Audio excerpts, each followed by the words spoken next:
നല്ല ഇടിവെട്ട് പനി പിടിച്ച് കിടക്കുന്ന സമയത്താണ് എൻ്റെ ഈ യാത്ര. എന്തിനാണ് ഇങ്ങനെ ഒരു അഹമ്മദി എന്ന് ചോദിച്ചാൽ, വെറുതെ സ്ക്രോൾ ചെയ്തുകൊണ്ടിരിക്കുന്നതിൻ്റെ ഇടയിൽ പുതിയൊരു പ്രൊഡക്റ്റ് കണ്ടു. അത് പിന്നെ നിങ്ങളിലേക്ക് എത്തിക്കാതെ എനിക്കൊരു സമാധാനവും ഇല്ല. എന്ന് പറഞ്ഞ പോലെ അപ്പം തന്നെ ബസ് ഇടിച്ച് സാധനത്തിൻ്റെ അടുത്തേക്ക് യാത്രയായി. കർത്താവേ, കിട്ടിക്കാണോ?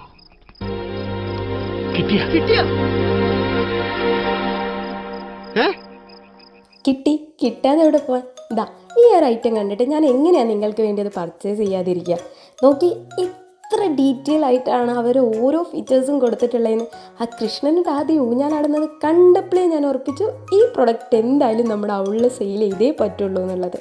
അപ്പോൾ ഇഷ്ടപ്പെട്ട എല്ലാവരും വാങ്ങണേ.